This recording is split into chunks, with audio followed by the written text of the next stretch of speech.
कौन सा छंद दोहा का विपरीत छंद है? तो जैसे ही आया दोहा का विपरीत, क्या आपसे पूछा गया? आपसे पूछा गया दोहा का विपरीत। क्या पूछा गया? दोहा का विपरीत। तो साथियों दोहा कैसा है, सबसे पहले आपको पता होना चाहिए। ये साथियों अर्ध सममात्रिक है। पहली कंडीशन तो ये हो गई। अब अगर मात्रा पूछी जाए तो पहले 13 मात्राएं होती हैं और बाद वाले में यानी पहले और तीसरे में 13 मात्राएं होती हैं, दूसरे और चौथे में 11 मात्राएं होती हैं। जस्ट इसका अपोजिट होता है सोरठा। जस्ट इसका उल्टा यानी दोहा का जस्ट उल्टा क्या होता है? तो वह होता है सोरठा। उसमें पहले और तीसरे में 11 मात्राएं होती हैं और दूसरे चौथे में 13 मात्राएं होती हैं। रोला, छप्पै, चौपाई कोई नहीं होगा। क्या जाएगा साथियों? इनमें से कोई नहीं। क्या होगा? इनमें से कोई नहीं। ठीक है, चलिए आगे देखते हैं अगला प्रश्न। अगला प्रश्न कहता है हिंदी भाषा का जन्म हुआ है। ये प्रश्न आपसे पिछली बार शायद सुपरटेट में पूछा गया था। प्रश्न थोड़ा बदला हुआ था। साथियों अगर पूछा जाए हिंदी भाषा का जन्म, क्या पूछा जाए? हिंदी भाषा का जन्म कहां से हुआ? दूसरा अगर शब्द पूछा जाए, दूसरा क्वेश्चन है हिंदी शब्द का जन्म। ठीक है। तीसरा अगर पूछा जाए हिंदी की आदि जननी, क्या पूछा जाए? हिंदी की आदि जननी। तो तीनों के आंसर अलग अलग हो जाएंगे। पहला हिंदी भाषा कहां से आई? तो देखिएगा सबसे पहले साथियों संस्कृत आई थी। संस्कृत के बाद आपकी पाली आई। पाली के बाद प्राकृत ने जन्म लिया। प्राकृत के बाद आपका अपभ्रंश आया और अपभ्रंश के बाद साथियों क्या आई? हिंदी आई। क्या आई? हिंदी आई। तो अगर आपसे पूछा जाए हिंदी का जन्म यानी हिंदी की माँ, क्या पूछा जाए? हिंदी की माँ कौन है? तो साथियों अपभ्रंश चला जाता है। क्या चला जाता है? अपभ्रंश चला जाता है। ठीक है। और अगर पूछा जाए हिंदी की आदि जननी, चाहे हिंदी की जननी ले लो, चाहे आप अपभ्रंश की ले लो, चाहे प्राकृत की ले लो, चाहे पाली की ले लो, सबकी जननी कौन है? संस्कृत है। इसीलिए संस्कृत को क्या कहा गया? आदि जननी कहा गया। तो साथियों याद रखिएगा अगर आपसे पूछा जाए संस्कृत, और संस्कृत में भी वैदिक संस्कृत, कौन? वैदिक संस्कृत ही साथियों सभी की जन्मदाता मानी जाती है, सभी भाषाओं की जन्मदाता। दो पॉइंट आपके क्लियर हो गए। अब तीसरा हिंदी शब्द कहां से आया? तो साथियों ये शब्द आया है फारस से, इसीलिए इसको कैसा शब्द माना जाता है? फारसी शब्द माना जाता है। और यही प्रश्न पूछा गया था, ये जो सेकंड क्वेश्चन है ना, यही क्वेश्चन पूछा गया था, शायद टेट या सुपर टेट में पूछा गया था, लास्ट ईयर पूछा गया था। ठीक है, बात समझ आ गई। चलिए आगे बढ़ते हुए अगला प्रश्न कहते हैं निम्नलिखित में से कौन सी बोली अथवा भाषा हिंदी भाषा के अंतर्गत नहीं आती है? तो साथियों हिंदी भाषा में हमने आपको बोलियां लिखाई हैं। अब देखिएगा कन्नौजी है, किसमें आती है? पश्चिमी में आती है। बांगरू ये भी पश्चिमी में आती है। साथियों अवधी ये पूर्वी में आती है। लेकिन तेलुगु नहीं आती, तो हम क्या कहेंगे? डी, क्योंकि तेलुगु साथियों कैसी है? ये दक्षिण भारत की है। कैसी है? दक्षिण भारत की है।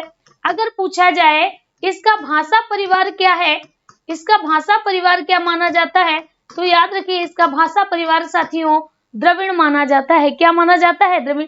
जबकि इन सभी का भाषा परिवार क्या माना जाता है? भारोपीय माना जाता है। क्या माना जाता है?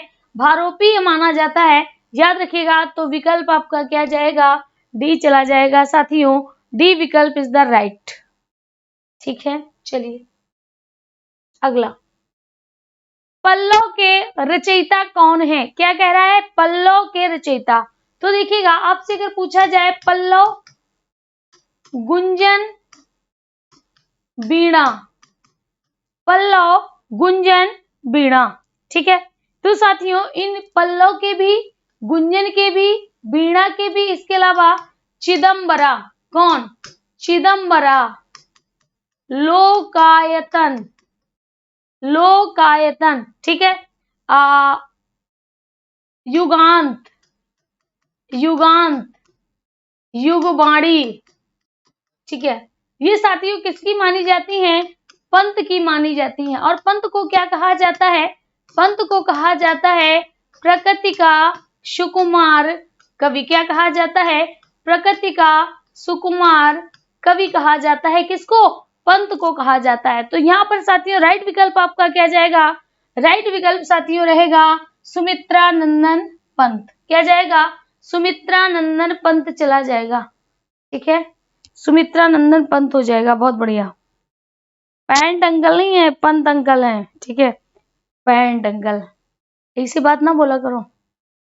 अगला कहता है कुटज के रचयिता। आपने देखा होगा कई बार हम कुटज से हमने प्रश्न पूछा है, कुटज के से पूछा है, कभी कभी अशोक के फूल से पूछा है, क्योंकि हजारी प्रसाद बहुत इंपॉर्टेंट है।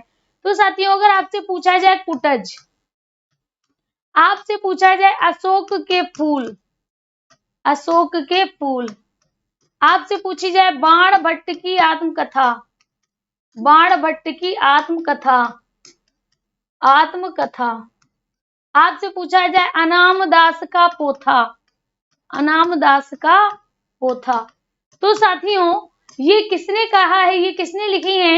ये साथियों लिखी है हजारी प्रसाद द्विवेदी ने। किसने लिखी है? हजारी प्रसाद द्विवेदी ने लिखी है।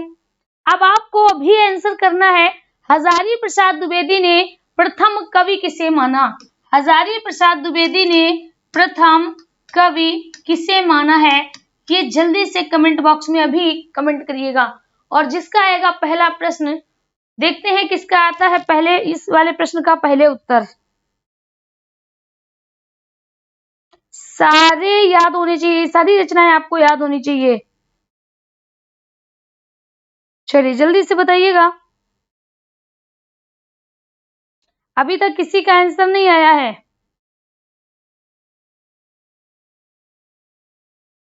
जल्दी से बताओ।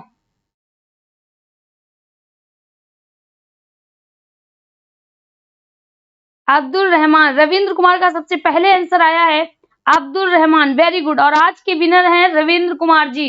बहुत बढ़िया। देखिएगा प्रथम कवि किसको माना है? अब्दुल रहमान को माना है। किसको? अब्दुल रहमान को माना है। ये चीजें बताती हैं कि आप प्रश्नों को बहुत गौर से सुनते हैं।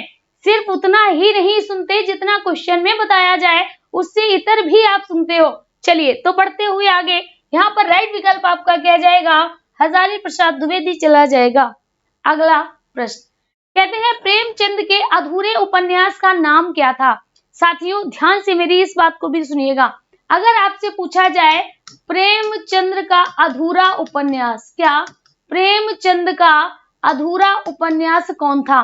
तो साथियों इनका अधूरा उपन्यास था, इनका अधूरा उपन्यास था मंगल सूत्र। क्या था? मंगल सूत्र था। ठीक है, और ये अधूरा प्रकाशित नहीं हुआ है, बाद में मंगल सूत्र को पूरा किया। इसको पूरा किया किसने? पूरा किया इनके पुत्र ने। और नाम क्या था? अमृत राय। क्या था? अमृत राय। अमृत राय प्रेमचंद के पुत्र थे और उन्होंने मंगल सूत्र को पूरा किया। इसके बाद इसका प्रकाशन हुआ, इसके बाद इसका प्रकाशन हुआ। ठीक है साथियों, प्रेमचंद जी पर एक जीवनी, प्रेमचंद की जीवनी भी लिखी गई है। और प्रेमचंद की जीवनी का नाम क्या है? इनकी जीवनी का नाम है कलम का सिपाही। क्या है? कलम का सिपाही। और कलम का सिपाही ये किसने लिखी है? ये भी साथियों अमृत राय के द्वारा लिखी गई है, अपने पूज्य पिताजी की जीवनी है।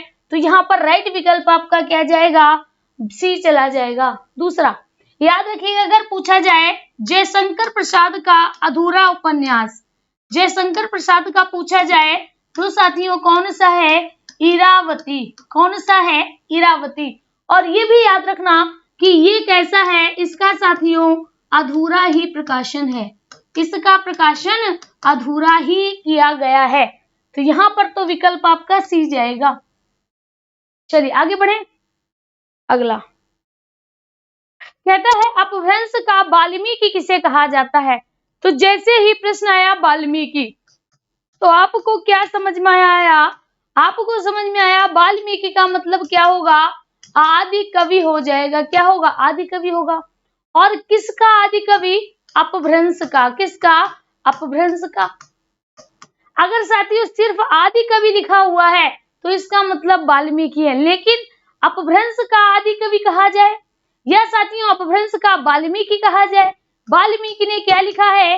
राम काव्य लिखा है, यानी राम का चरित्र लिखा है, और जिसको इन्होंने नाम क्या दिया है? रामायण दिया है। वही काम अपभ्रंश में कौन कर गया? वही काम अपभ्रंश में साथियों स्वयंभू ने किया। किसने किया? स्वयंभू ने लिखा, स्वयंभू ने किया। इन्होंने क्या लिखा? पौमचर्यु लिखा। क्या लिखा? पौमचर्यु लिखा, जिसमें पौम का अर्थ राम है और चर्यु का अर्थ चरित है, यानी साथियों इन्होंने राम के चरित्र पर लिखा है पौमचर्यु। क्या लिखा है? पौमचर्यु। तो जो पौमचर्यु है वह साथियों रामचरित है, जो कि अपभ्रंश में लिखा गया। ठीक है। और अगर वही हम बात करें हिंदी में, अगर पूछा जाए हिंदी का वाल्मीकि, क्या पूछा जाए? हिंदी का वाल्मीकि किसे कहा जाता है? तो आप समझिएगा हिंदी में क्या लिखा? वाल्मीकि द्वारा, अर्थात राम काव्य किसने लिखा? तो राम काव्य लिखा गया था साथियों तुलसीदास के द्वारा। तुलसीदास के द्वारा अवधी भाषा में, जिसको नाम क्या दिया गया? रामचरित मानस। रामचरित मानस। ठीक है। ये साथियों एसआई के पेपर में ये प्रश्न आया था पिछली वर्ष। एसआई के पेपर में ये प्रश्न पूछा गया था कि हिंदी का वाल्मीकि किसे कहा जाता है। तो या शायद ये था कि संस्कृत का तुलसीदास किसे कहा जाता है। तो अगर जैसे प्रश्न पूछा जाए आप उसका आंसर निकालना सीखिए। यहाँ पर विकल्प आपका क्या चला जाएगा? स्वयंभू चला जाएगा। और अगर पूछा जाए अपभ्रंश का सूरदास, क्या पूछा जाए? अपभ्रंश का सूरदास पूछा जाए, अपभ्रंश का सूरदास पूछा जाए तो कौन हो जाएंगे? पुष्यदंत हो जाएंगे। क्यों? क्योंकि इन्होंने साथियों कृष्ण पर काव्य लिखा जिसका नाम था जस हर चर्यु। क्या था? जस हर चर्यु था। तो विकल्प आपका क्या जाएगा? यहाँ पर डी जाएगा। अगला कहता है कठिन काव्य का प्रेत किस कवि को कहा जाता है? चलिए भाई, यहाँ पर क्या कहा?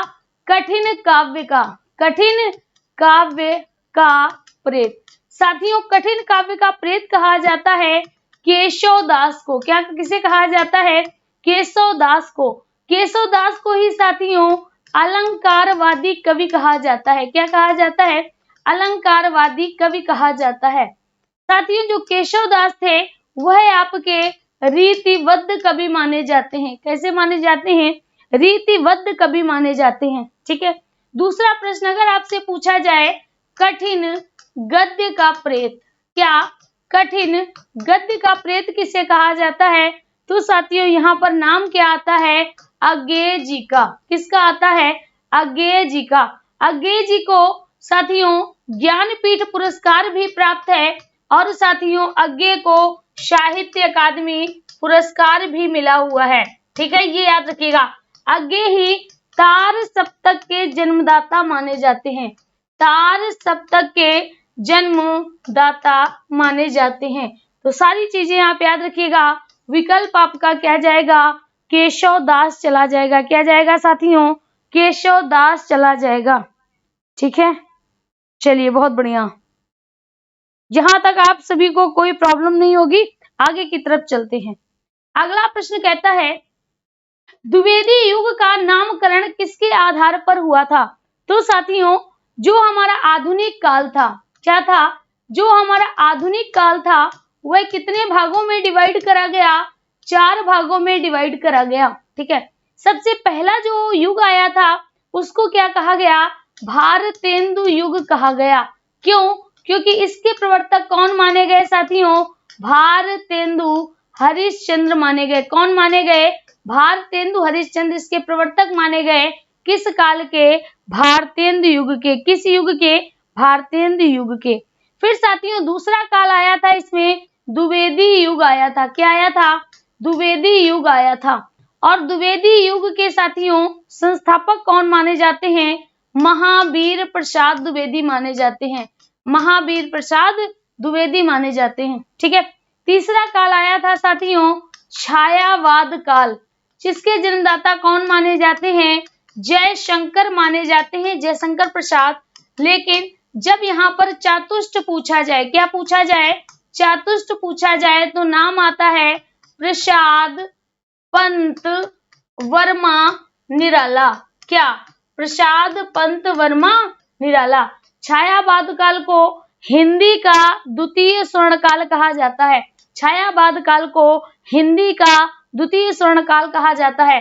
और चौथा है साथियों आपका छायावादोत्तर काल। क्या है? छायावादोत्तर काल। तो यहाँ पर आपका विकल्प क्या चला जाएगा? यहाँ पर साथियों विकल्प जाएगा महावीर प्रसाद द्विवेदी। वी विकल्प आपका राइट हो जाएगा। ठीक है, चलिए आगे। कहता है अजान बाहु। क्या कहता है? अजानु। अजानु किसे कहते हैं साथियों? जानू कहते हैं घुटनों को। किसको? घुटनों को। जानू किसे कहते हैं? घुटने। और अजानु मतलब घुटने तक। अजानु मतलब अजानु का क्या होगा? अजानु का अर्थ होगा अजानु। अजानु का मतलब होगा घुटने तक। क्या होगा? घुटने तक। बाहु का अर्थ क्या होगा? बाहु का अर्थ होगा बाह। क्या होगा? बाह। जिसकी घुटने तक बाह हो। जिसकी बाह यानी हाथ, भुजा घुटने तक लंबी हो, उसको साथियों क्या कहेंगे? अजानु बाहु कहेंगे। याद रखिएगा, जानू का अर्थ होता है घुटना। क्या होता है? घुटना होता है। और बाहु का अर्थ क्या होता है? बाह होता है, भुजा होती है ना? ये भुजा है, यहां से लेके यहां तक भुजा है, ये स्कंद है। ठीक है, तो स्कंद मतलब कंधा। तो यहाँ पर देखिएगा, पहला कहता है जिसकी भुजाएं छोटी हों, जिसकी भुजाएं लंबी हों, जिसकी भुजाएं घुटनों तक लंबी हो, उपयुक्त में से कोई नहीं। तो आप सी विकल्प रखिएगा। याद रखिएगा, घुटने को जानू कहते हैं। संस्कृत में भी आप याद रखिएगा या तत्सम में याद रखिएगा। जानू घुटने को कहेंगे, भुजा बाह को कहेंगे, अजानु बाहु हो जाएगा। सी विकल्प साथियों राइट होगा। सी विकल्प राइट होगा। ठीक है, चलिए आगे बढ़े। अगला कहता है जानने की इच्छा। क्या? जानने की इच्छा। अब देखिएगा ध्यान से साथियों, अगर कहा जाए जानने की इच्छा, जो जानने की इच्छा होती है, अब देखिएगा यहाँ पर है जिजीविषा। जिजीविषा जो होती है ना, जीने की इच्छा। क्या होती है? जीने की इच्छा। जीने की इच्छा जिज्ञासु। जिज्ञासु किसे कहते हैं? जिज्ञासु का अर्थ देखिए, यहाँ पर जिज्ञासा क्या होती है?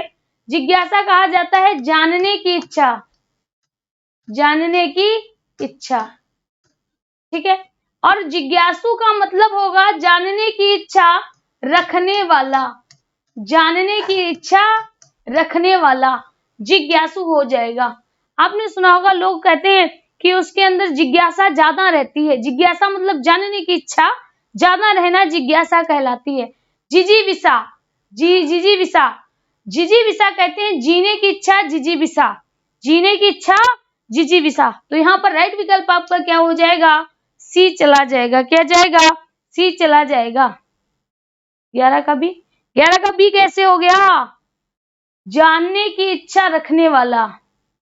अच्छा, सही कह रहे हो, गलत हमने टिक लगा दिया, बिल्कुल सही। यहाँ पर क्या कहते हैं देखिएगा, यहाँ पर कहा गया जानने की इच्छा अगर होती, जानने की इच्छा के लिए एक शब्द तो होता है जिज्ञासा, लेकिन कहता है जानने की इच्छा रखने वाला, तो क्या हो जाएगा? जिज्ञासु हो जाएगा। वी विकल्प आप सभी का सही हो जाएगा। चलिए आगे देखिएगा अगला। अब कहता है संयोग शब्द का विलोम है। संयोग शब्द का विलोम है।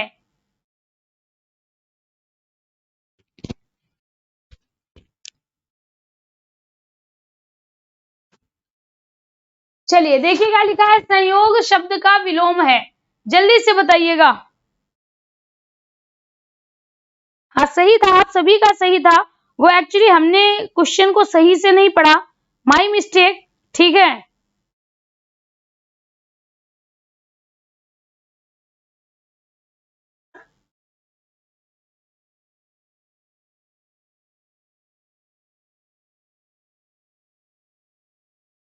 अब यहाँ पर क्या कहता है संयोग। अब देखिए संयोग किसे कहते हैं, क्या लिखा है? संयोग। बच्चा संयोग किसे कहते हैं? योग मतलब मिलना, संयोग अचानक मिलना, है ना, संयोग कहलाता है। जब आप किसी से अचानक मिल जाते हो तो वह आपका क्या होता है? संयोग होता है। यानी संयोग मतलब होता है मिलना। क्या होता है? मिलना। अब वियोग, वियोग किसे कहते हैं साथियों? वियोग कहा जाता है बिछुड़ने को। किसको? बिछुड़ना। तो यहाँ पर संयोग का अपोजिट क्या हो जाएगा? हम कह रहे हैं संयोग का अपोजिट क्या हो जाएगा? पहला है साथियों दुर्योग, फिर है आपका वियोग, फिर है सहयोग और इसके बाद है कुयोग। तो यहाँ पर राइट विकल्प आपका क्या हो जाएगा?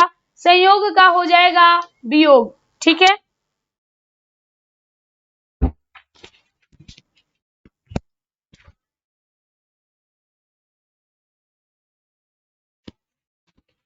किसी कोई दिक्कत?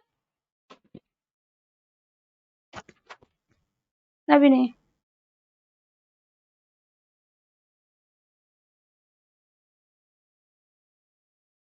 चलिएगा, ठीक है, जहां तक बात समझ आ गई।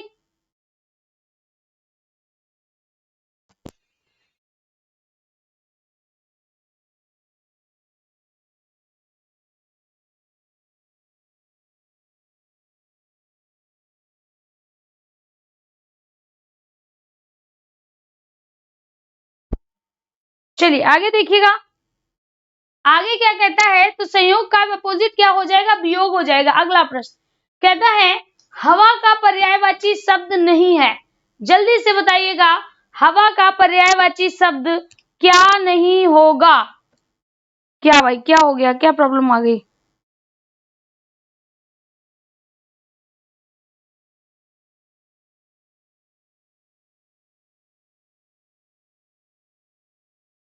क्या हो गया?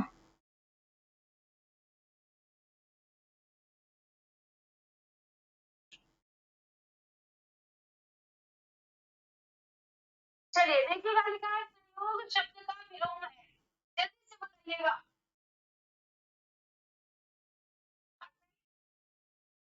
अब देखिएगा, लिखा है हवा का पर्यायवाची, तो आप बताइएगा हवा को क्या कहते हैं? हवा को पवन कहते हैं? कहते हैं। हवा को समीर कहते हैं? कहते हैं। हवा को वायु कहते हैं? कहते हैं। हवा को मारुत कहते हैं? कहते हैं। इसीलिए भगवान हनुमान जी को मारुति नंदन कहा जाता है। क्यों? क्योंकि हवा में उड़ते हैं तो मारुति नंदन कहा जाता है।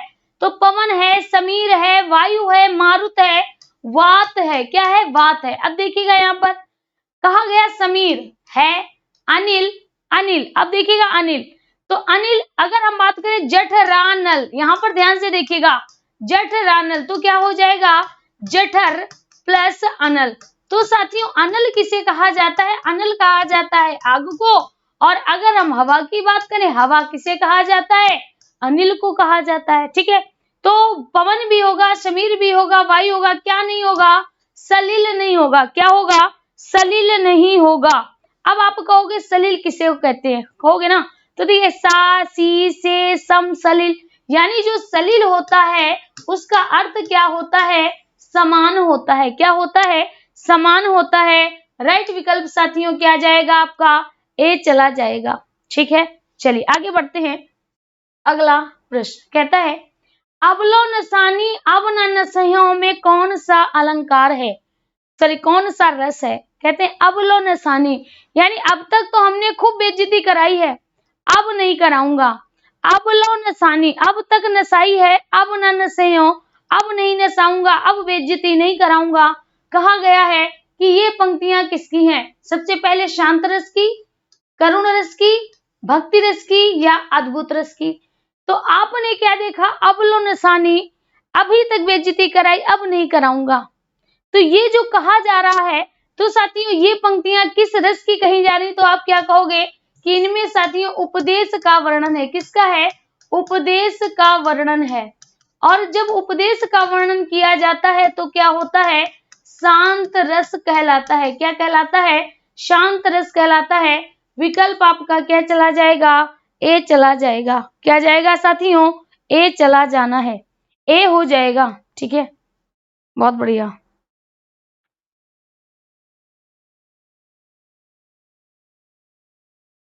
बेटा क्वेश्चन क्वेश्चन होता है, कैसा क्या होता है? चलिए आगे देखिएगा। अगला कहता है बणिक का तद्भव रूप है। तो देखिएगा यहाँ पर हमने क्या कहा? बणिक। याद रखिएगा साथियों, बणिक का संबंध किससे होता है? वाणिज्य से होता है, यानी हम कह सकते हैं व्यापार से होता है। किससे होता है? व्यापार से होता है। तो जो वणिक है वह कैसा है? तत्सम शब्द है। और अगर उसी का तद्भव पूछा जाए, क्या पूछा जाए? तद्भव पूछा जाए तो क्या हो जाएगा? बनिया हो जाएगा। क्या होगा? बनिया हो जाएगा। बी विकल्प राइट रहेगा। वणिक का तद्भव रूप बनिया होगा। वणिक का तद्भव रूप बनिया होगा, ये याद रखिएगा। अक्सर जब वणिक पूछा जाता है ना तो हम वाणी कर लेते हैं, गलत हो जाएगा। वणिक, वणिक का संबंध व्यापार से होता है, वाणिज्य से होता है। और जो वणिक होता है वह तत्सम शब्द है, संस्कृत का शब्द है, जिसको हम हिंदी में बनिया कहते हैं। हाँ, और जो बनिया होता है उसका संबंध किससे होता है?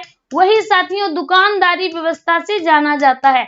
दुकानदारी उसी के द्वारा मानी जाती है। पहले वर्णों के अनुसार ही व्यक्ति का व्यापार था। जो वर्ण बने थे वैसे उसको व्यापार दिया जाता था। पंडित का कार्य होता था हवन पूजन करना, छत्री का कार्य होता था रक्षा करना, बनिया का काम होता था दुकानदारी करना, और शूद्र का कार्य होता था इन सबकी सेवा करना। चलिए आगे देखिएगा। लिखा है शील बंद शब्द। जैसे ही लिखा एक शब्द शील और बंद। अब आप क्या कहोगे मैम, एक शब्द है सील और दूसरा शब्द है बंद, यानी यहाँ पर हम क्या देख रहे हैं? दो शब्द हैं और दोनों साथियों अलग अलग स्रोत से आए हैं। दोनों अलग अलग स्रोत से आए हैं। तो दो अलग स्रोतों से बने एक शब्द क्या कहलाते हैं? संकर कहलाते हैं। संकर किसे कहते हैं? भिन्न स्रोतों से। क्या कहेंगे? भिन्न स्रोतों से बना शब्द। भिन्न स्रोतों से बना शब्द क्या कहलाता है? संकर कहलाता है। डी विकल्प आपका राइट होगा। क्या होगा? डी विकल्प आपका राइट हो जाएगा। ठीक है,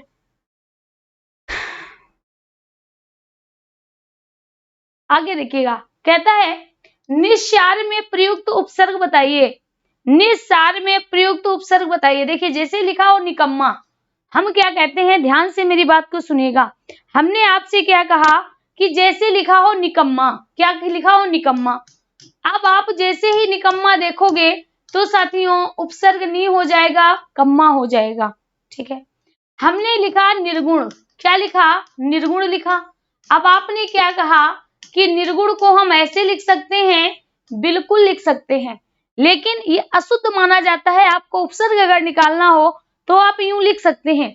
अब इसमें हमने क्या निकाला? इसमें साथियों निकल के आया निर, निकल के आया। क्या निकल के आया? निर निकल के आया। तीसरा है आपका निस्सार। निस्सार, तो यहां पर आपका क्या निकल के आया? निस उपसर्ग है और क्या हो जाएगा? सार आपका शब्द हो जाएगा, निस्सार हो जाएगा। ऑप्शन क्या हो जाएगा? सी विकल्प साथियों राइट होगा। अरे बी वालों रुक जाओ, बी वालों रुक जाओ, गलत हो जाएगा।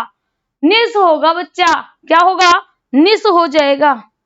Good afternoon Nita.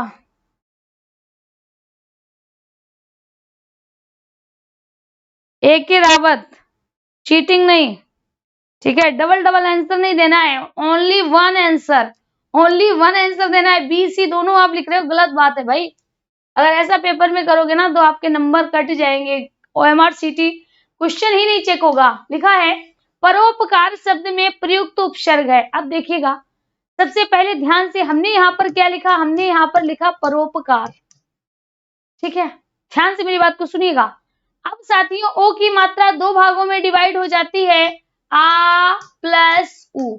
ओ किससे मिलकर बनता है? आ प्लस उ से मिलकर बनता है। तो यहाँ पर आपका क्या हुआ? यहाँ पर हो गया आपका उपकार। क्या हो गया? उपकार हो गया। ये क्या हो गया? ये साथियों यहाँ पर बचा आपका पर। क्या बचा? पर बचा। अब आप बताओ, अगर परो कर दिया गलत हो जाएगा, परा कर दिया गलत हो जाएगा, परोप कर दिया गलत हो जाएगा। बी विकल्प आपका राइट हो जाएगा। ये परा कब होता? जब यहाँ पर होता पराक्रम या होता पराभव। ठीक है, तो आपका परा हो जाता, लेकिन नहीं है तो नहीं होगा। आपका बी विकल्प ही आपको राइट टिक करना पड़ेगा। आगे देखिएगा अगला प्रश्न। कहता है लड़के छत पर बैठे हैं। क्या कहता है? लड़के छत पर बैठे हैं। इस वाक्य में छत शब्द किस कारक में है? तो आप देख रहे हैं छत पर। क्या देख पा रहे हो? आप देख पा रहे हो छत पर। तो देखिएगा कर्ता ने कर्म को करण से संप्रदान के लिए अपादान से संबंध काकी के अधिकरण में या पर क्या हो जाएगा? अधिकरण में या पर क्या हो जाएगा? में या पर। तो यहाँ पर साथियों क्या हो जाएगा? अधिकरण हो जाएगा, में या पर चला जाएगा। क्या जाएगा? में या पर हो जाएगा। क्लियर? क्या होगा? में या पर हो जाएगा। आगे देखिएगा, अगला प्रश्न कहता है मुझे किस प्रकार का सर्वनाम है? क्या कह रहा है? मुझे किस प्रकार का है?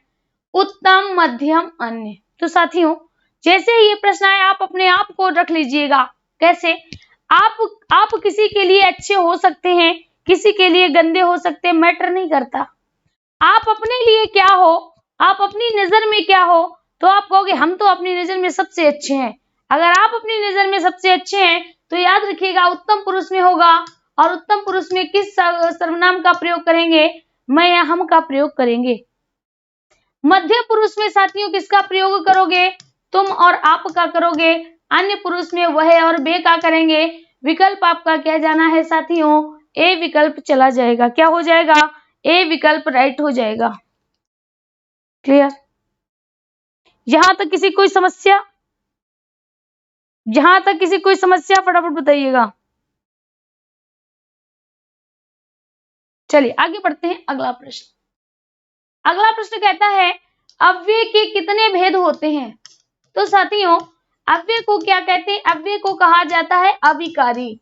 इसके भेद कितने होते हैं? 4 भेद होते हैं। सबसे पहला आपका होता है क्रिया विशेषण। क्या होता है? क्रिया विशेषण होता है। दूसरा आपका क्या होता है? संबंधवाचक होता है। संबंधवाचक होता है। तीसरा आपका क्या होता है? समुच्चयवाचक होता है। समुच्चयवाचक होता है। चौथा आपका क्या होता है? विस्मय सूचक होता है। क्या होता है? विस्मय सूचक होता है। तो यहाँ पर राइट विकल्प आपका क्या जाना है? चौथा चला जाएगा, बी हो जाना है। क्या हो जाएगा? बी हो जाएगा। क्लियर?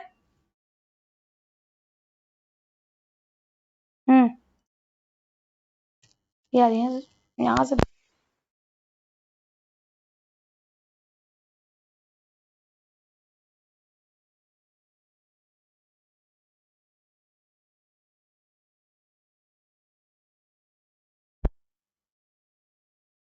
आगे देखिएगा। अगला देखते हैं।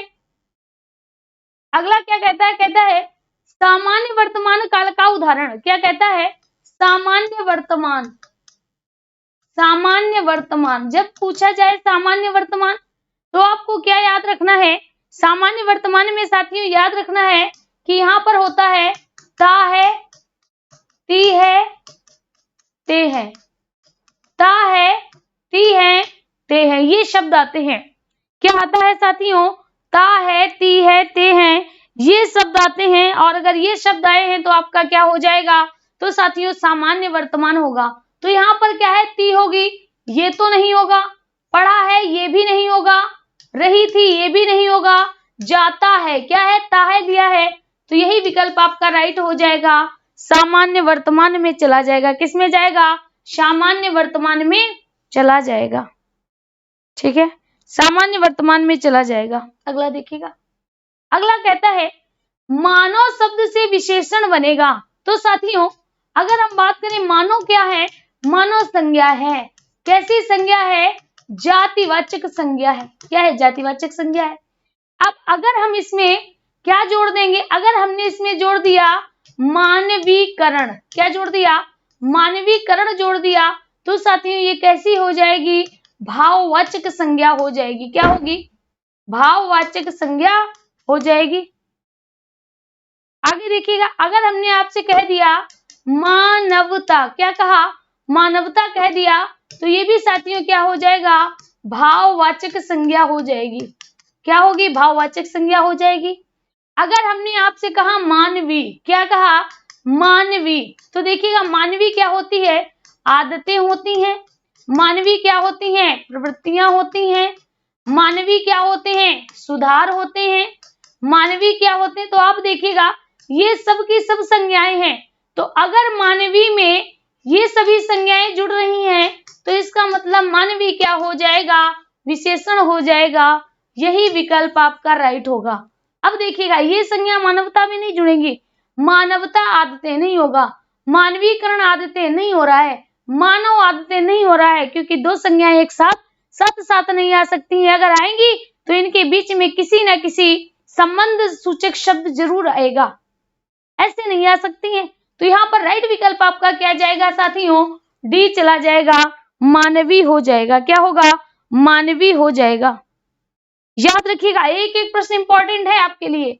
अगला कहता है संगीता प्रतिदिन पढ़ती है। क्या कहता है, संगीता प्रतिदिन पढ़ती है। तो जैसे आपने देखा संगीता, क्या देखा, संगीता, तो संगीता क्या हो गई, संज्ञा हो गई। ठीक है, अब क्या लिखा है, प्रतिदिन, क्या लिखा है, प्रतिदिन पढ़ती है। अब ध्यान से मेरी बात सुनना, पढ़ती है साथियों क्या है, क्रिया है। क्या है, क्रिया है। जिसमें पढ़ती हमारी कैसी क्रिया है, ये साथियों मुख्य क्रिया है ये वाली, और ये वाली कैसी क्रिया है, सहायक क्रिया है। कैसी क्रिया है, सहायक क्रिया है।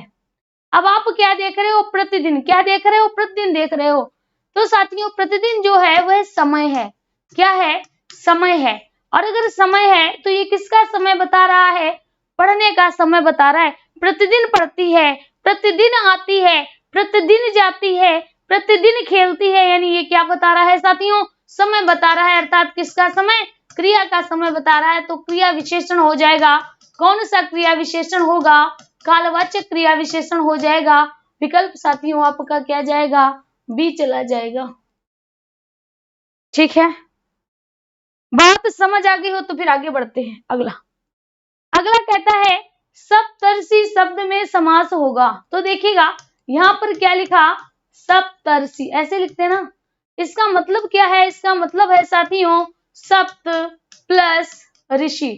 क्या हो गया, सप्त धन ऋषि हो गया। सप्त क्या है, सात है, ऋषि क्या है, साधु है। क्या है, साधु है। कितने साधु की बात कर रहा है, सात, 7 साधु की बात कर रहा है। सात क्या है, सात साथियों संख्या है, साधु क्या है, साधु संज्ञा है। क्या है, साधु संज्ञा है। तो यहाँ पर आपका क्या हो जाएगा, द्विगु समास हो जाएगा। विकल्प साथियों सी राइट होगा। क्या होगा, सी राइट हो जाएगा। क्या होगा, सी राइट हो जाएगा। क्लियर, बात समझ आ गई, आगे बढ़े। चलिए अगला कहता है नीलोत्पलम में कौन सा समास है। जैसे यहाँ पर लिखा नीलोत्पलम, जब आप इसके दो भाग करोगे ना तो ओ की मात्रा एक तरफ आ होगा और एक तरफ उ हो जाएगा। शेष क्या बचा, उत्पलम बचा। उत्पलम का अर्थ क्या होता है, कमल होता है। क्या होता है, कमल होता है। नील, नील का अर्थ क्या होता है, नील होता है साथियों नीला, और नीला क्या होता है, रंग होता है। रंग का मतलब साथियों क्या हो जाएगा, विशेषण हो जाएगा। क्या होगा, विशेषण हो जाएगा। अगर ये विशेषण है तो साथियों कमल क्या बन जाएगा, विशेष से बन जाएगा। क्या बनेगा, विशेष से बन जाएगा, क्योंकि अगर एक पद विशेषण है तो दूसरा विशेष से होगा। एक पद अगर विशेषण है तो दूसरा विशेष से होगा, जिसकी विशेषता बताई जा रही होगी। तो यहाँ पर क्या हो जाएगा, आपका कर्मधारय समास हो जाएगा। विकल्प कौन सा राइट रहेगा, ए विकल्प राइट हो जाएगा। ए विकल्प साथियों राइट हो जाना है। ठीक है, चलिए आगे बढ़ते हुए अगला प्रश्न। अगला प्रश्न कहता है निम्नलिखित शब्दों में से किस में विसर्ग संधि है। क्या पूछ रहा है, विसर्ग संधि। तो देखिएगा विसर्ग संधि के लिए साथियों या तो आपको ओ की मात्रा मिलेगी, या आपको रा मिलेगा, या शा खा शा ये मिलेंगे। तो देखिएगा सबसे पहला लिखा है अतएव, ठीक है, दूसरा लिखा है नरेंद्र, तीसरा सज्जन और चौथा सदैव। अब जो हमने यहाँ पर आपको बताया है ना, इसमें कोई नहीं आ रहा है, सब इसके इतर हैं। सबसे पहले सदैव, तो क्या हो जाएगा, हो जाएगा सदा प्लस एव। सज्जन दो जा है ना, तो क्या हो जाएगा, सत धन जन हो जाएगा। यहाँ पर व्यंजन संधि होगी, यहाँ पर साथियों स्वर संधि होगी। ठीक है, नरेंद्र। क्या हो जाएगा? नर धन इंद्र हो जाएगा। क्या होगा? नर धन इंद्र हो जाएगा। और यहाँ पर साथियों आपकी स्वर संधि होगी। अब आ जाइए अतएव। क्या लिखा है? अतएव की अगर हम बात करें तो क्या होगा? अतः धन एव हो जाएगा। विकल्प आपका पहला सही रहेगा। क्या हो जाएगा? ए विकल्प राइट होगा। क्या होगा साथियों? अतएव हो जाएगा। क्या होगा? अतएव हो जाएगा। ठीक है, चलिए बहुत बढ़िया।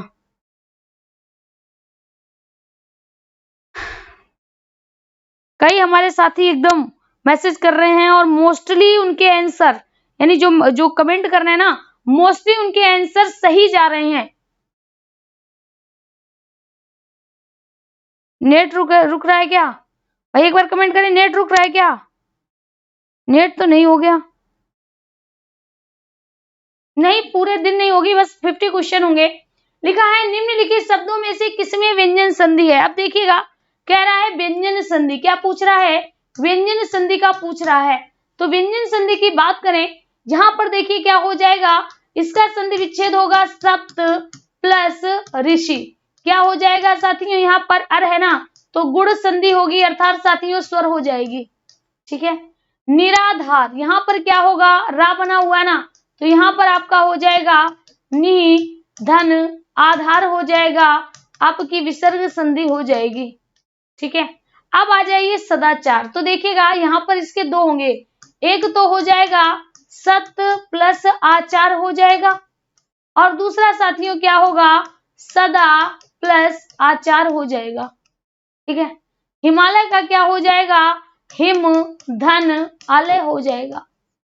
पूछ क्या रहा है? पूछ रहा है व्यंजन संधि का, पूछ रहा है कि व्यंजन संधि का एग्जाम्पल कौन होगा। तो ये तो आपका स्वर संधि का ये नहीं होगा, ये विसर्ग संधि का ये नहीं होगा, ये स्वर संधि का ये नहीं होगा।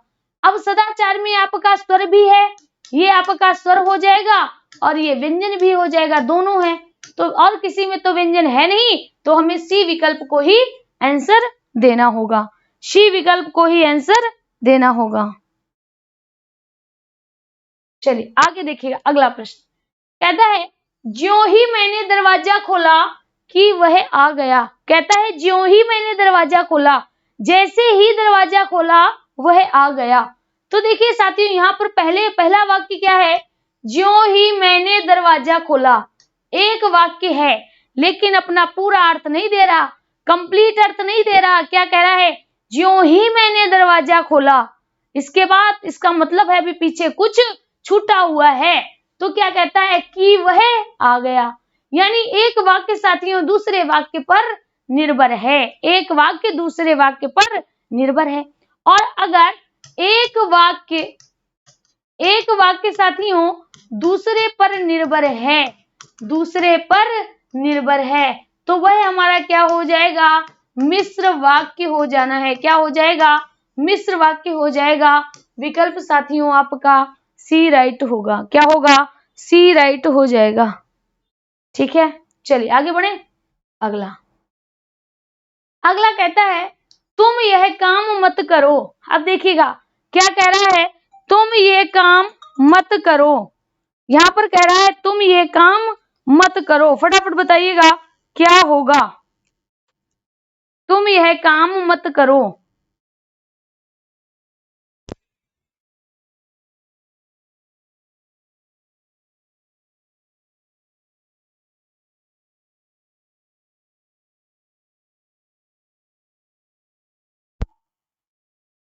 कह रहा है तुम यह काम मत करो। जैसे ही प्रश्न पूछा गया तुम ये काम मत करो, अब आपको क्या दिख रहा है? पहले लिखा है तुम यह काम मत करो, तो यहाँ पर क्या लिखा है? मत लिखा है। क्या लिखा है?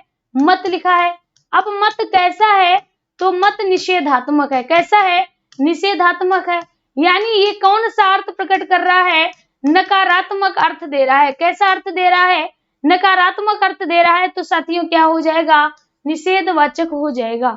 अगर आज्ञा होती तो आज्ञावाचक होता, आज्ञा या अनुमति होती तो आज्ञावाचक होता। अगर साथियों प्रश्न पूछा जाता तो प्रश्नवाचक होता। क्या होता? प्रश्नवाचक होता। अगर प्रश्न पूछा जाता तो प्रश्नवाचक होता। अगर साथियों विस्मय की बात करें, अगर कहीं विस्मय सूचक शब्दों का प्रयोग हुआ है तो आपका विस्मय सूचक हो जाएगा। ठीक है, क्या हो जाएगा?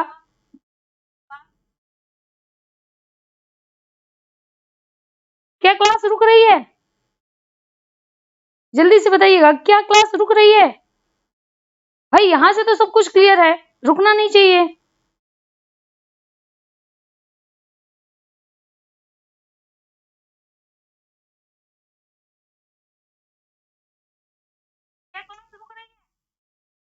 यहां से तो सब कुछ सही है।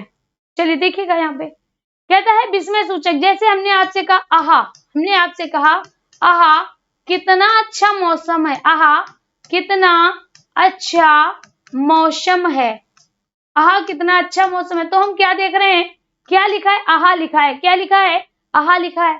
तो साथियों जो आहा लिखा है वह किस बात को बताता है? वह साथियों आपका विस्मयता को बताता है, विस्मय सूचक हो जाएगा।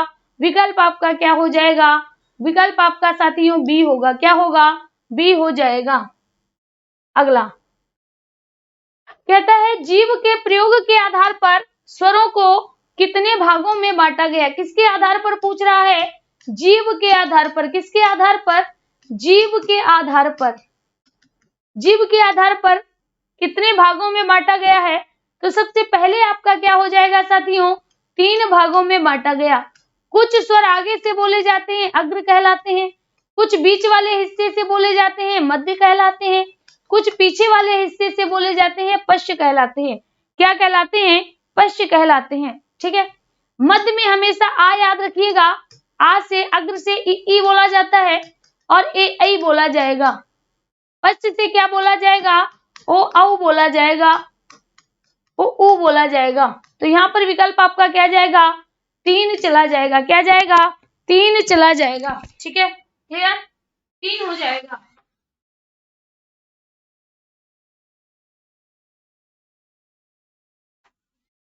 क्या हो जाएगा? 3 हो जाएगा। चलिए आगे बढ़ते हैं। अगला प्रश्न, अगला प्रश्न कहता है अनुनासिक व्यंजन कौन कौन से होते हैं? क्या कह रहा है? अनुनासिक व्यंजन कौन कौन से होते हैं? जैसे ही प्रश्न आया अनुनासिक, क्या आया साथियों? अनुनासिक। आपको पता है अनुनासिक मतलब क्या होता है?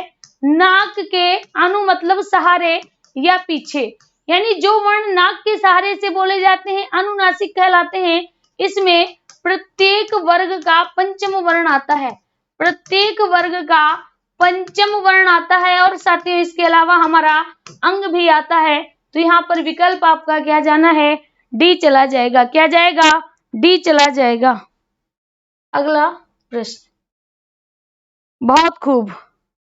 पूर्णिमा सैनी, विक्रम राठौर, पूनम वर्मा, लकी, विजयनाथ, एशआर, पल्लवी वाजपेयी, मानसी, शिवम, अभिषेक, जिया राणा, पवन सागर, अनीता कुमारी, अभिषेक भारद्वाज। बहुत बढ़िया। चलिए यहाँ पर देखिएगा निम्नलिखित में से कौन अयोगवाह है? तो साथियों अगर पूछा जाए अयोगवाह, कई बार हमने आपको बताया अयोगवाह किसे कहते हैं कि जिसको ना स्वर में जगह मिली हो और ना व्यंजन में जगह मिली हो, तो साथियों उसको अयोगवाह कहते हैं। लेकिन इनका योग नहीं होता है, लेकिन अर्थ वहन करते हैं। इनके कितने प्रकार होते हैं? 2 होते हैं। एक तो साथियों होता है अनुनास, एक तो क्या होता है? एक तो आपका होता है अनुस्वार। क्या होता है? अनुस्वार होता है जिसमें आपका आ जाता है अंग। और दूसरा साथियों क्या होता है? विसर्ग होता है जिसमें आ जाता है आहा। क्या आता है? आहा आता है। तो यहाँ पर आपका विकल्प क्या चला जाएगा? ए चला जाएगा, विसर्ग हो जाएगा। हाँ नीतू रावत जी आप भी हो, है ना। होता क्या है जिसका नाम सामने पड़ गया आंखों के, उसी का नाम बोल दिया जाता है। उनके स्नेह की अंतरस्थली सरिता मुख मुद्रा से झांक रही थी। तो देखिएगा क्या कहता है? कहता है उनके स्नेह की अंतरस्थली, उनके स्नेह की अंतरस्थली सरिता मुख मुद्रा से स्पष्ट झांक रही थी। तो यहाँ पर आपको बताना है अंतस्थली ये होगा या साथियों अंतस्थली ये होगा या अंतस्थली ये होगा या अंतस्थली ये हो जाएगा। फटाफट बताइएगा। तो आप क्या कहोगे? अंत तो होता है ना, अंतस्थली। तो साथियों यहाँ पर विकल्प आपका क्या जाएगा? ए चला जाएगा। अंतरस्थली नहीं होता है, अंतस्थली मतलब अंदर से, अंत मतलब अंदर, ठीक है, अंतर नहीं होगा, अंदर, अंदर को अंतः कहते हैं। और स्थली, तो यहाँ पर विकल्प आपका क्या जाएगा, ए चला जाएगा, अंतःस्थली हो जाएगा। वेरी गुड, बहुत बढ़िया। कहता है शुद्ध वर्तनी का चयन करिएगा। अब देखिएगा यहाँ पर लिखा है लीजिए, तो ये लीजिए नहीं होता है, फिर है लीजिए, लीजिए ये भी नहीं होगा, ये भी नहीं होगा। विकल्प आपका क्या रहेगा, बी हो जाएगा, लीजिए, यानी ये ली गलत है, ये ली सही है। आपका विकल्प क्या हो जाएगा साथियों, लीजिए हो जाएगा। राइट विकल्प हो जाएगा सी, सॉरी बी, क्या हो जाएगा, बी हो जाएगा। अगला प्रश्न कहता है हिंदी की आदि कवित्री हैं। तो देखिएगा एक बार ये प्रश्न हम पढ़ा रहे थे, पता नहीं कहाँ हमारा ध्यान था और इसका आंसर हमने आपको गलत टिक करवा दिया। गलत कैसे टिक करवा दिया, जो हमने आपको समरी दी वो सही थी और आंसर गलत टिक करवा दिया। हाँ हाँ, कभी कभी विडंबना होती है। चलिए आज देखते हैं। कहता है आदि कवित्री, बच्चा हमने आपसे कहा, क्या कहा, हिंदी की आदि कवियत्री, कवियत्री, ठीक है, कवित्री को शुद्ध ऐसे लिखा जाता है, ठीक है। आदि के किसे कहते हैं, आदि मतलब सबसे प्रथम, क्या मान सकते हैं, सबसे प्रथम मान सकते हैं कि हिंदी में सबसे पहली, हिंदी में सबसे पहली कवित्री मतलब होती है जैसे कविता लिखने वाली, कौन, कविता करने वाली। हिंदी में सबसे पहली कविता करने वाली कौन मानी जाती है, तो आप क्या कहोगे, मीराबाई मानी जाती है। कौन, मीराबाई मानी जाती है। इन्होंने साथियों क्या लिखा, इन्होंने लिखा नरसी जी का मायरा, राग गोविंद, राग सोरठ के पद, राग सोरठ के पद, गीत गोविंद टीका, गीत गोविंद टीका, टीका, ये साथियों इन्होंने लिखी थी, मीराबाई के द्वारा लिखी गई थी। और मीराबाई कृष्ण को क्या मानती थी, तो मीराबाई कृष्ण को अपना पति मानती थी, प्रेमी नहीं मानती थी, पति मानती थी। कहती हैं जाके सिर मोर मुकुट मेरो पति सोई। तो ये किसने कहा है साथियों, मीराबाई ने कहा है। विकल्प क्या चला जाएगा, विकल्प साथियों सी हो जाएगा, ठीक है, ये आपको समझ में आ गया। अब देखिएगा यहाँ पर महादेवी वर्मा को कहा जाता है आधुनिक युग की मीरा, क्या कहा जाता है, आधुनिक युग की मीरा कहा जाता है। ये याद रखिएगा, दोनों पॉइंट याद रखिएगा। अगला प्रश्न कहता है राम भक्ति काव्य का सबसे प्रसिद्ध काव्य, भैया क्या पूछ रहा है, राम भक्ति काव्य का, राम भक्ति काव्य का सबसे प्रसिद्ध, सबसे प्रसिद्ध काव्य कौन सा माना जाता है, तो राम भक्ति काव्य का सबसे प्रसिद्ध काव्य माना जाता है साथियों रामचरितमानस। क्या माना जाता है, रामचरितमानस माना जाता है। अगर पूछा जाए इसको किसने लिखा है, इसको साथियों तुलसीदास जी ने लिखा है, ठीक है। इसमें साथियों कितने हैं, 7 कांड है, कितने हैं, 7 कांड है। साथियों रामचरितमानस की भाषा क्या है, अवधी है, और इसी कारण तुलसीदास को क्या कहा गया, कवि शिरोमणि कहा गया, कवि शिरोमणि कहा गया। इसी कारण साथियों तुलसीदास को क्या कहा गया, तुलसीदास को लोकनायक कवि मान लिया गया, लोकनायक कवि बना दिया गया। इसी कारण तुलसीदास को क्या कहा गया, मानस का हंस कहा गया। इन्होंने मानस लिखी और इसने इनको कह क्या दिया गया, मानस का हंस कह दिया गया। तो विकल्प साथियों आपका क्या चला जाएगा, आपका विकल्प चला जाएगा रामचरितमानस हो जाएगा। क्या होगा मेरे साथियों, रामचरितमानस हो जाएगा। अगला प्रश्न कहता है कृष्ण काव्य, कृष्ण भक्ति काव्य का प्रसिद्ध ग्रंथ कौन सा है। क्या कह रहा है कि कृष्ण भक्ति काव्य का सबसे प्रसिद्ध ग्रंथ कौन सा है। तो साथियों अगर कृष्ण भक्ति की बात करें, कृष्ण भक्ति की बात करें तो कृष्ण भक्ति काव्य का अगर प्रमुख कवि पूछा जाए, क्या पूछा जाए, प्रमुख कवि पूछा जाए तो सूरदास होंगे। और साथियों अगर प्रमुख काव्य पूछा जाए, का प्रमुख काव्य पूछा जाए तो याद रखिएगा कौन सा है, सूरसागर। क्या है, सूरसागर। किसने लिखा है साथियों, सूरदास ने लिखा है। किसने लिखा है, सूरदास ने लिखा है। साथियों सूर सागर में कृष्ण का वात्सल्य रूप है, कृष्ण का वात्सल्य यानी बच्चेपन का वात्सल्य वर्णन है, यानी जब कृष्ण बच्चे थे ना तो उस रूप का वर्णन हमें किसमें मिलता है, सूर सागर में मिलता है। किसमें? सूर सागर में मिलता है। साथियों ये किसने लिखा है? सूरदास ने लिखा है। सूरदास को क्या कहा जाता है? खंजन नयन कहा जाता है। आंखें नहीं थी, खंजन नयन कहा जाता है। और साथियों याद रखिएगा, इसी रचना के कारण ये क्या कहलाए? वात्सल्य सम्राट कहलाए। क्या कहलाए?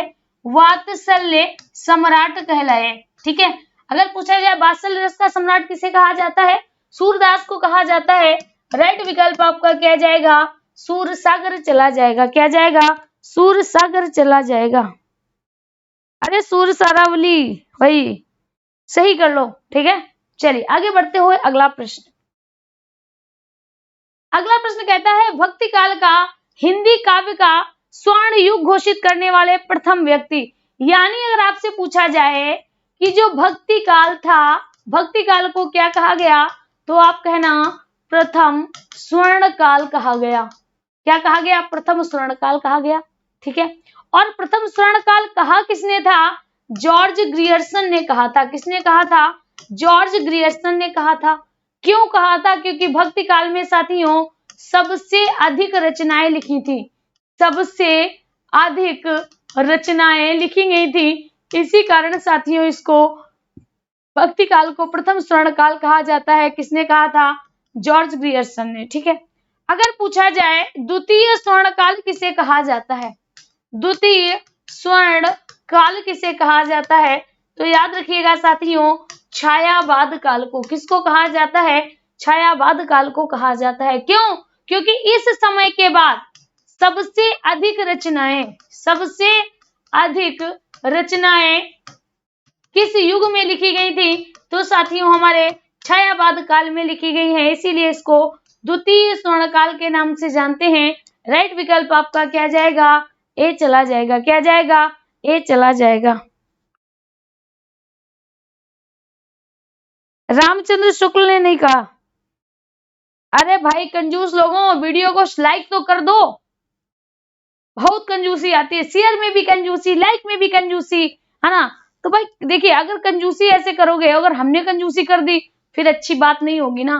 तो कंजूसी ना हम करें ना आप करो, दोनों लोग मिलवाट के ले लो। चलिए यहाँ पर देखिए कहते हैं खड़ी बोली का प्रथम स्वच्छंदवादी कवि। साथियों अगर यहाँ पर खड़ी बोली दिया गया है तो खड़ी बोली का विकास कब हुआ था? खड़ी बोली का विकास साथियों हमें भारतेंदु युग में देखने को मिला था। भारतेंदु युग में इसका प्रयोग शुरू हुआ था, इसका प्रयोग शुरू हुआ था। और ये अपने पूर्ण विकास में कब आई? ये साथियों अपने पूर्ण विकास में आई थी द्विवेदी युग में। कब आई थी? द्विवेदी युग में। क्यों? क्योंकि इसी काल में गद्य और पद्य दोनों की भाषा क्या बन चुकी थी? खड़ी बोली बन चुकी थी। क्या बन चुकी थी? तो दोनों की भाषा खड़ी बोली बन चुकी थी। ठीक है, और अगर पूछा जाए स्वच्छंदवादी कवि, क्या पूछा जाए? स्वच्छंदवादी कवि अगर पूछा जाए तो साथियों याद रखिएगा कौन है? श्रीधर पाठक। कौन है? श्रीधर पाठक। ये साथियों मुख्य है, श्रीधर पाठक मुख्य है। इसके अलावा लोचन प्रसाद पांडे, लोचन प्रसाद पांडे, मुकुटधर पांडे, मुकुटधर पांडे, ये साथियों अन्य में आ जाते हैं। किस में आते हैं? अन्य में आ जाते हैं। तो यहाँ पर राइट विकल्प आपका क्या जाएगा? श्रीधर पाठक चला जाएगा। क्या जाएगा? श्रीधर पाठक हो जाएगा। अगला आपसे कहता है खड़ी बोली का प्रथम महाकाव्य। प्रश्न बता चुके, अगर पूछा जाए हिंदी का प्रथम महाकाव्य, क्या पूछा जाए? हिंदी का प्रथम महाकाव्य तो कौन सा है साथियों? पृथ्वीराज रासो है। हिंदी साहित्य का क्या पूछा जाए? हिंदी साहित्य का प्रथम महाकाव्य तो कौन सा माना गया है? पृथ्वीराज रासो माना गया है। अगर पूछा जाए सबसे बड़ा महाकाव्य, क्या सबसे बड़ा महाकाव्य तो साथियों कौन सा माना गया है? सूफी का सबसे बड़ा महाकाव्य कौन सा माना गया है? वह आपका पद्मावत माना गया है। ठीक है, अब साथियों यहाँ पर क्या कहा गया? यहाँ पर कहा गया खड़ी बोली का, किसका? खड़ी बोली पूछ लिया गया। तो खड़ी बोली का प्रथम महाकाव्य, प्रथम महाकाव्य कौन सा माना जाता है? वह साथियों आपका माना जाता है प्रिय प्रवास। क्या माना जाता है? प्रिय प्रवास माना जाता है। प्रिय प्रवास में साथियों कृष्ण जी का वर्णन है। किसका? कृष्ण का वर्णन है। किसने लिखा है? अयोध्या सिंह उपाध्याय ने। किसने लिखा है? अयोध्या सिंह उपाध्याय हरिऔध जी ने। ठीक है। जबकि पृथ्वीराज रासो किसने लिखा है? दोनों ये किसने लिखे हैं? चंद्रवरदाई द्वारा लिखे गए। पद्मावत जयसी द्वारा लिखा गया है। ठीक है। तो यहाँ पर विकल्प आपका क्या जाएगा? प्रिय प्रवास चला जाएगा। क्या जाएगा साथियों? प्रिय प्रवास चला जाएगा। ठीक है। अगला लिखा है पद्य में रचित हिंदी की प्रथम आत्मकथा कौन सी है? जल्दी से बताइएगा। पद्य में रचित हिंदी की प्रथम आत्मकथा कौन सी है? प्रथम आत्मकथा कौन सी है? तो याद रखिए साथियों, अर्ध कथानक। कौन सी? अर्ध कथानक। ठीक है। अर्ध कथानक है। अगर पूछा जाए कि इसको किसने लिखा है, इसको किसने लिखा है, तो बनारसी दास ने। किसने लिखा है साथियों? बनारसी दास ने। कब लिखा था? 1641 ईस्वी में लिखी गई थी। कब लिखी गई थी? 1641 में लिखी गई थी। कौन सी? अर्ध कथानक। ठीक है। ये बात समझ में आ गई साथियों। अगर पूछा जाए कि ये जो लिखी गई थी ये किस में लिखी थी, तो साथियों ये पद में थी, यानी काव्य में थी। किस में थी? काव्य में थी। अगर वहीं हम कहें गद्य में, किसमें? गद्य में। गद्य में किसने लिखी थी? तो वह लिखी थी दयानंद सरस्वती ने। दयानंद सरस्वती ने लिखी थी। नाम क्या था उसका? नाम था स्वरचित आत्मचरित। आत्मचरित। देखिएगा ध्यान से, यहां सुनिएगा। स्वरचित, स्वयं के द्वारा रची गई। स्वयं के द्वारा रची गई। कौन? आत्मचरित, अपना चरित्र। तो अपना चरित्र लिखा ना, तो आत्मकथा। स्वरचित आत्मचरित किसने लिखी है साथियों? दयानंद सरस्वती ने लिखी है। पद में लिखी, सॉरी गद्य में लिखी गई है। पद में अगर पूछी जाए तो किसने लिखी है? बाबा बनारसी दास ने लिखी है साथियों। काव्य हो जाएगा। ठीक है। भक्तमाल क्या है? भक्तमाल साथियों जीवनी है, जो किसने के द्वारा लिखी गई? नाभा दास के द्वारा लिखी गई। ठीक है। बात यहां तक समझ में आ गई। तो राइट विकल्प आपका क्या जाएगा? ए चला जाना है। अगला प्रश्न, आंसर गलत नहीं होना चाहिए। हिंदी का प्रथम उपन्यास कौन सा है? क्या कह रहा है? हिंदी का प्रथम उपन्यास। फटाफट बताइएगा, हिंदी का पहला उपन्यास कौन सा है? तो जैसे पूछा गया उपन्यास, तो साथियों आपको पता होगा उपन्यास कौन सा है? परीक्षा गुरु। कौन सा है? परीक्षा गुरु। किसने लिखा है साथियों? लाला श्रीनिवास दास ने। किसने? लाला श्रीनिवास दास के द्वारा लिखा गया है। क्या लिखा गया है? परीक्षा गुरु। तो यहाँ पर क्या जाएगा? ए विकल्प आपका राइट चला जाएगा। दूसरा यहाँ पर हम क्या देख रहे हैं? भक्तमाल क्या है साथियों? ये भक्तमाल क्या है? जीवनी है। क्या है? जीवनी है। एक घूंट, एक है ना, तो याद रखिए ये क्या है? एकांकी है। क्या है? एकांकी है। तो आई होप सारी बातें आपको क्लियर हो रही होंगी, है ना। अगला प्रश्न कहता है पेड़ से फल गिरा में से किस कारक चिन्ह का प्रयोग किया गया? हमने आपसे क्या कहा? पेड़ से फल गिरा। भैया ध्यान से मेरी बात को सुनिएगा।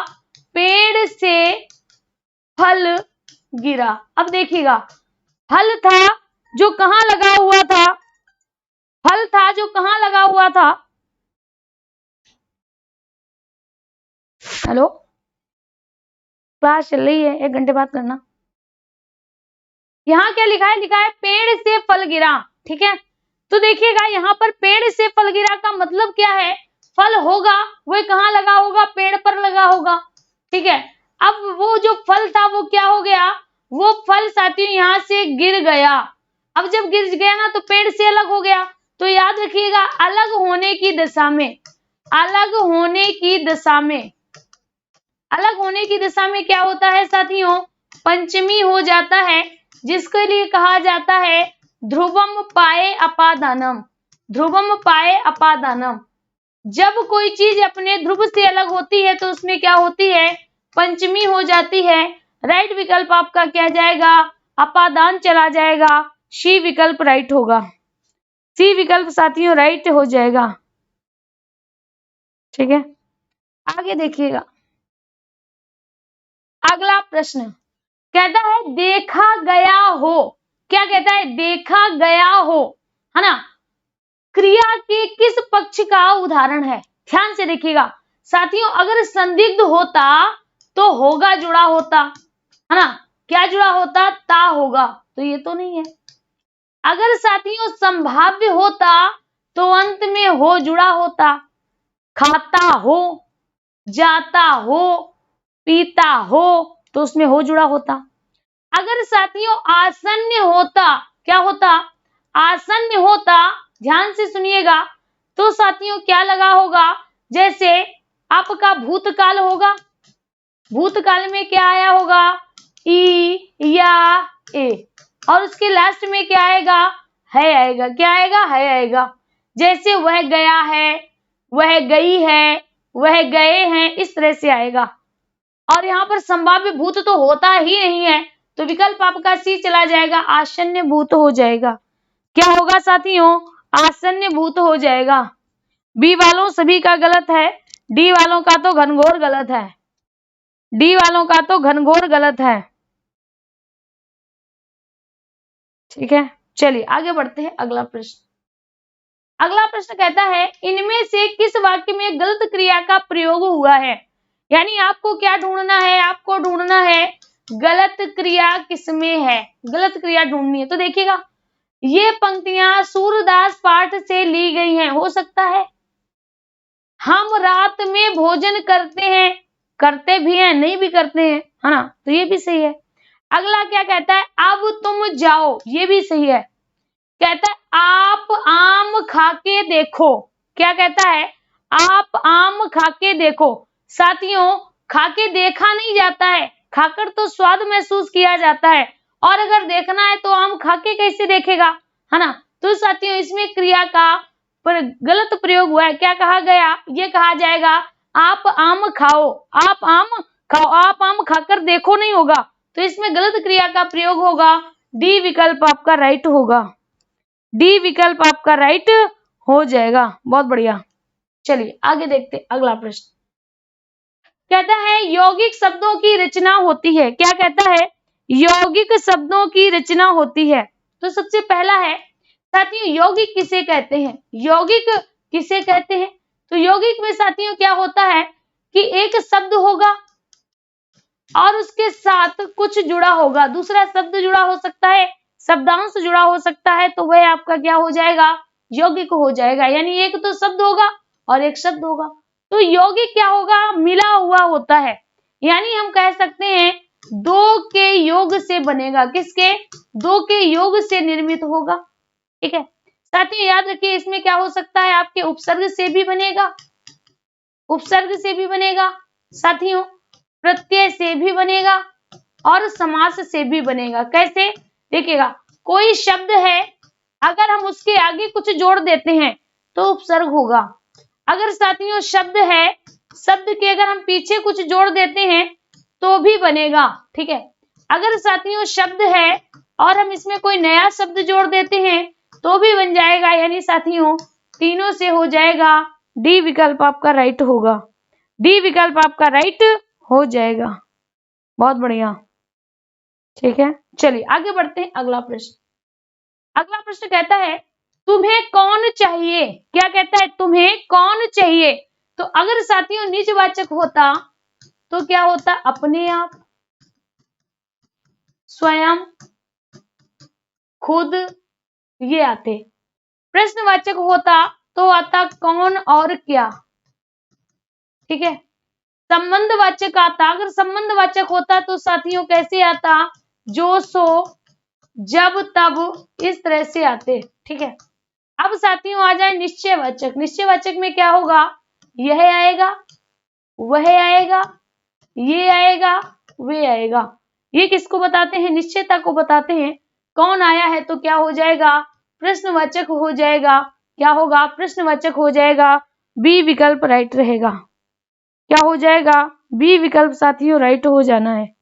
ठीक है, आगे बढ़ते हुए अगले प्रश्न पर चर्चा करते हैं। कहता है विशेषण से पहले आने वाले विशेष से पहले आने वाले विशेषण को क्या कहते हैं। जैसे देखिएगा, अगर हमने आपसे कहा नील कमल, क्या कहा, नील कमल, तो यहाँ पर साथियों नील पहले आया, तो नील क्या है, नील है आपका विशेषण और कमल क्या है, विशेष। कमल क्या है, विशेष। ठीक है, तो अगर विशेषण पहले आता है तो इसको हम क्या कहते हैं, उद्देश्य कहते हैं। क्या कहते हैं, उद्देश्य विशेषण कहते हैं। क्या कहते हैं, उद्देश्य विशेषण कहते हैं। ठीक है, हमने आपसे कह दिया, ध्यान से देखिएगा, जैसे हमने आपसे कह दिया चरण कमल, क्या कह दिया, चरण कमल कह दिया, यानी साथियों चरण कैसे हैं, चरण किसके समान है, कमल के समान, चरण कमल से। अब देखिएगा यहाँ पर चरण क्या है, चरण तो साथियों विशेषण है ना, और कमल क्या है, विशेष है। तो इसमें विशेष से कहाँ आया है, विशेष से बाद में आया, और विशेष से अगर बाद में आए तो साथियों उसको क्या कहते हैं, विधेय कहते हैं। अगर आपको याद नहीं आ रहा कोई बात नहीं, देखिएगा अगर कोई वाक्य होता है, वाक्य के दो घटक होते हैं, वाक्य के दो घटक होते हैं, है ना। सबसे पहला जो आता है वह क्या होता है, सबसे पहला साथियों जो आता है उसको कहा जाता है उद्देश्य। क्या होता है, उद्देश्य होता है। पीछे जो आता है उसको क्या कहते हैं, विधेय कहते हैं। ये बात याद रखिएगा, अगर पहले विशेषण आया है तो उद्देश्य विशेषण, और बाद में आया है तो विधेय विशेषण। क्या हो जाएगा, विधेय विशेषण हो जाएगा। ठीक है, बात समझ में आ गई। चलिए आगे बढ़ते हुए अगला प्रश्न। तो यहाँ पर आपका क्या हो जाएगा, यहाँ पर साथियों आपका हो जाएगा विधेय विशेषण हो जाएगा। एक सेकेंड, क्या हो जाएगा, उद्देश्य विशेषण हो जाएगा। डी विकल्प आपका राइट रहेगा। पहले आया ना, विशेषण से पहले आने वाले विशेषण को क्या कहते हैं, तो उद्देश्य कहते हैं। अगला और आज का अंतिम प्रश्न है, आज का अंतिम प्रश्न है, क्या कहता है, आंसू का बहुवचन क्या होगा। क्या कहता है, आंसू का बहुवचन। देखिएगा, चाहे साथियों आंसू हो, चाहे आपका दर्शन हो, चाहे दर्शन हो, चाहे आपका प्राण हो, ठीक है, चाहे प्राण हो, ठीक है, चाहे आपके हस्ताक्षर हो, ठीक है, याद रखिएगा ये साथियों हमेशा किसमें आते हैं, बहुवचन में ही प्रयोग किए जाते हैं। ये नित्य बहुवचन है। कैसे हैं, नित्य बहुवचन। देखिएगा, आंसू निकल पड़े, यानी बहुत से निकले हो, चाहे एक, आंसू निकला नहीं होता, आंसू निकले। दर्शन, दर्शन हो गए, प्राण उड़ गए, हस्ताक्षर कर दिए। तो साथियों आंसू का बहुवचन सदैव क्या रहेगा, आंसू रहेगा। अगर आपने आंसुओं कर दिया ना तो साथियों क्या हो जाएगा, गलत हो जाएगा। अरे आंसुओं की बारिश में तुम न भीगो, ठीक है, याद रखिएगा क्या होगा साथियों, यहाँ पर राइट विकल्प आपका हो जाएगा सी, नहीं होगा ए होगा, आंसू हो जाएगा। ठीक है, तो साथियों आज के लिए इतना ही। अब गौर से मेरी बात सुनिएगा, हमने आपसे पिछले संडे को भी कहा था और शायद इससे पहले भी कहा था कि आपके लिए एक सरप्राइज है। लेकिन आप समझ सकते हो ना कि कभी कभी ऐसा होता है, माइंड से स्लिप हो जाती हैं चीजें। ठीक है, तो आपको एक बेहतरीन टेस्ट सीरीज मिलने वाली है ना, और कोशिश नहीं, आज पूरा यकीन है कि आज आपको मिलेगी। बस भगवान से ये सिर्फ दुआ करते हैं ना कि हमको याद बना रहे, तो आपको मिल जाएगी। क्योंकि जब हम आपसे प्रॉमिस करते हैं सर नहीं होते हैं, और सर हो तो आपको तुरंत मिल जाए, तो इसीलिए आज आपको मिल जाएगी, 100% श्योर है। तो आज के लिए इतना ही, मिलते हैं कल फिर से इसी समय इसी चैनल पर एक और नई क्लास के साथ। और हाँ, जो लोग टेलीग्राम से नहीं जुड़े हैं वो टेलीग्राम चैनल से जुड़ जाएं। अभी तक टेलीग्राम जो ग्रुप था उससे आप जुड़े हुए थे, लेकिन अब टेलीग्राम चैनल से जुड़ जाइएगा, है ना, उसमें आपकी मैम की फोटो लगी हुई है, उससे जुड़ जाइएगा। ठीक है, तो आज के लिए इतना ही, मिलते हैं कल फिर से इसी समय इसी चैनल पर एक और नई क्लास के साथ। तब तक के लिए हमें दीजिए इजाजत। बाय बाय, टाटा, सब्बा खैर।